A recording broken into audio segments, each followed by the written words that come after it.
Back when I was a kid, I guess probably Mother and Daddy earned their money raising me. I was in trouble a lot. And they tore my ass up regular, let me tell you. I don't think I ever got one I didn't deserve, but it was always you could tell when I was fixing to get one. I don't care where I was at in the neighborhood, if Mother come out and hollered Charles, that was okay.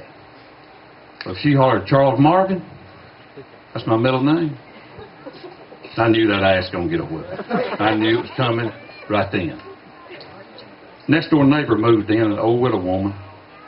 I don't know, you girls may remember.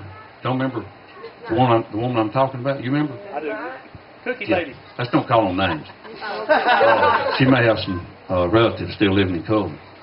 Anyway, she moved in, and naturally she wanted to set up good with all the kids and everything, and she was going to have cookies and all that stuff, days and everything. It lasted about 2 days. And I don't know, I may have done something to her to make her quit giving me cookies, I don't know. But anyway, there was a hedge between our driveway and her driveway.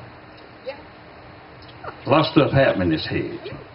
But this hedge, Daddy kept it cut down to where even as a 10 or 12-year-old kid, I could see over it good, and I could see her when she was sitting in her 51 Plymouth, and I could talk to her across the hedges. And I got my ass beat more times when it came to that woman, but I couldn't help it. When she started backing out that driveway, I had to help her. And she'd get over in the hedges, and she'd get up against her house, and the neighbors, I reckon, would call them up and say, "You better get him. He's fixing to kill her out there, you know." So Charles Marvin would be screamed, and I'd go in and get my daily ass whooping.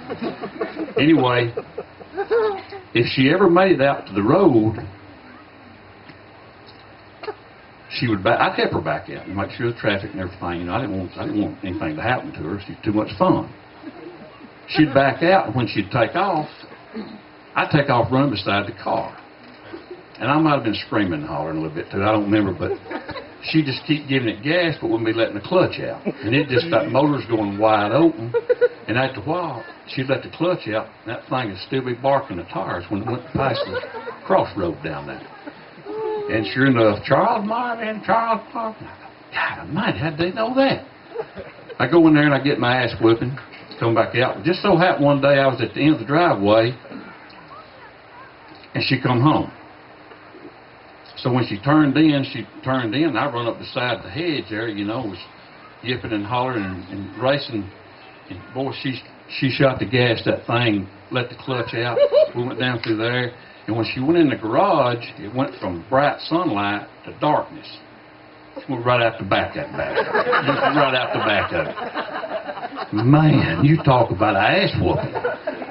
Every time there's an adult got anywhere close to me for 2 weeks, they whipped my ass. You tried to kill the old, you know, I thought it was fun, but that pretty much broke up the helping her on her driving. There's many more about her that I can't tell. There's too many kids here, but maybe another time. But there is one more I'll tell before I get back to Blake.